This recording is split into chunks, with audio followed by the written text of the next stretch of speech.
my name is James. I work at Disability Cornwall and my job title is Learning Disability Champion. As part of my role, we facilitate two different products, the Moment Makers and the Advocacy Fellows.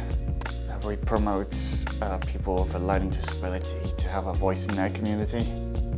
I was at college at two different times. The first one was at Penworth College and then at Cornwall College in Camborne.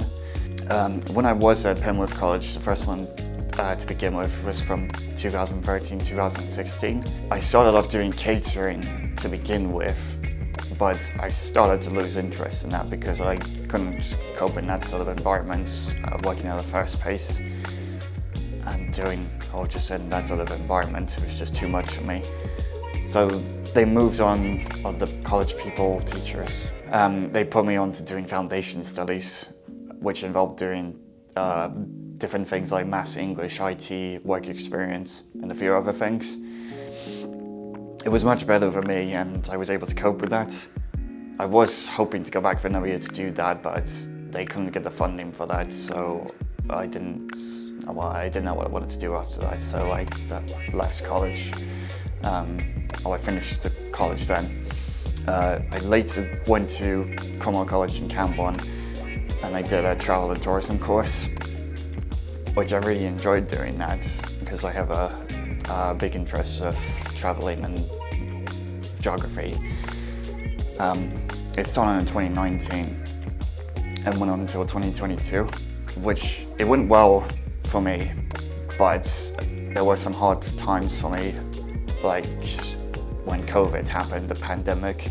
I had to do my work from home, which had a bad effect on me and my mental health because of not being able to go into college, and it was hard doing the work when I needed help with something and not being able to ask someone.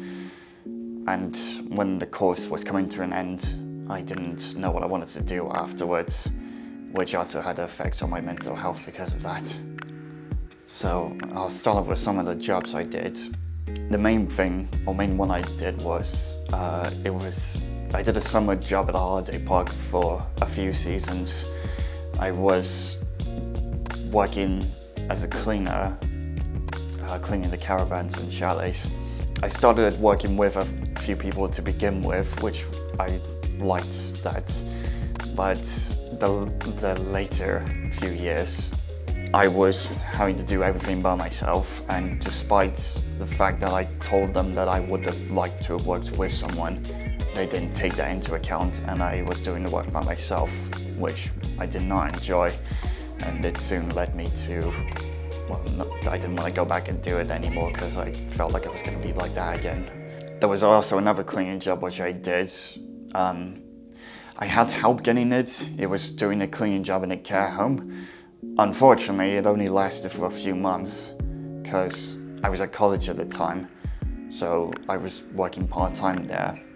And despite all the effort I had or put into getting the job, I got a letter from them saying they no longer needed me because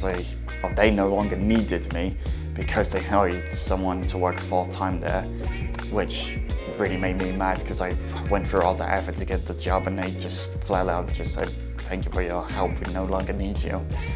Another job, and there's one I did actually enjoy, was working in an auction house.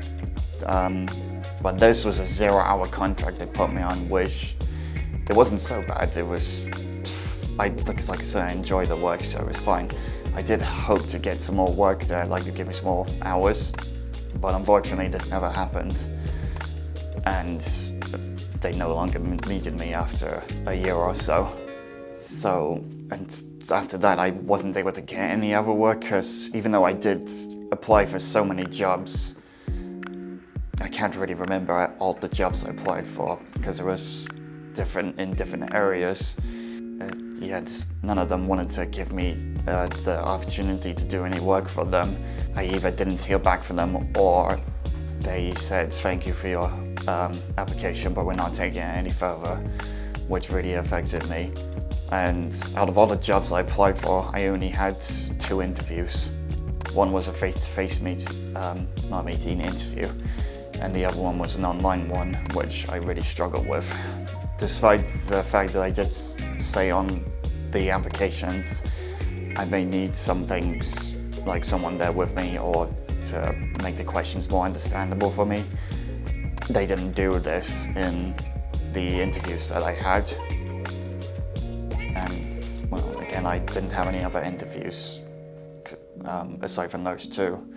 It just made me feel very frustrated, because even though I had some previous experience and also done volunteering and numerous qualifications which I've done at school, college and other things I've done, no one wanted to give me the chance to do any work. And this really just made me mad, because even though I'm autistic, people have seen what I'm capable of doing. And just the fact that just getting flat out rejected like that without giving the chance for an interview or anything to show what I'm capable of just made me very frustrated.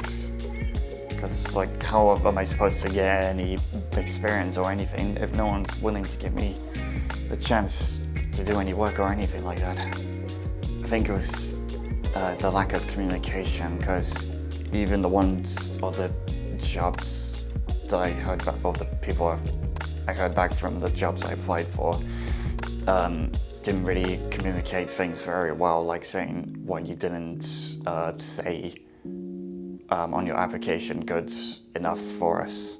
The communication wasn't very well because they didn't give me any good feedback on the application and any reason why I didn't get an interview for the job.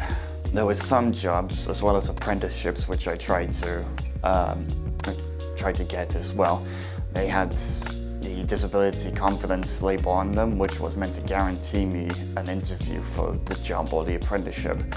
But despite this, they never offered me an interview for any of those things, which also really annoyed me, because the disability confidence stamp was meant to guarantee me an interview for that job because of my disability, but it never came to be because of that, and I don't know why they didn't do that. I think for me, to have a successful interview would be to maybe, because sometimes you can ask if you can have the questions beforehand so you have time to answer the questions, because I always struggle to try and figure out how to answer some of the questions when I've never had a chance to think about it, as well as not using complicated language so it makes it easier to understand some of the things you might be doing in the job. And also, if it's possible, or if someone needs to have someone there with them, for them to allow that person to be there at the interview with them. Even though there are some things which I can easily answer myself, there are some things, and I still struggle with now, to answer the questions related to that thing that you are looking for the answer for. Well, when I first started my job in Disability Cornwall, it felt very emotional for me in a ways, because it was like my first real job at being able to get in what felt like a long time, even though it was only a few years. And because Disability Cornwall because I've done some stuff with them previously, and they've seen what I can do. So the fact that I was offered the work just felt really emotional to me. And also just being able to do some work and earn some money like that. There was a lot of stuff which I still struggle with, and even at home and work and various other places, because my autism just affects me in a lot of ways, and I worry about a lot of stuff, especially with the current situation in the world at the moment with things going on. I just want the world to be a better place for everyone, including with people with learning disabilities, because it just doesn't feel like we're being treated equally enough. I think it's making sure that people or everyone has the same opportunities as everyone else and being treated equally as everyone else does. This video was produced by Discover Voices, part of Disability Cornwall and Isles of Scilly. To check out all of our content, simply search Discover Voices on YouTube.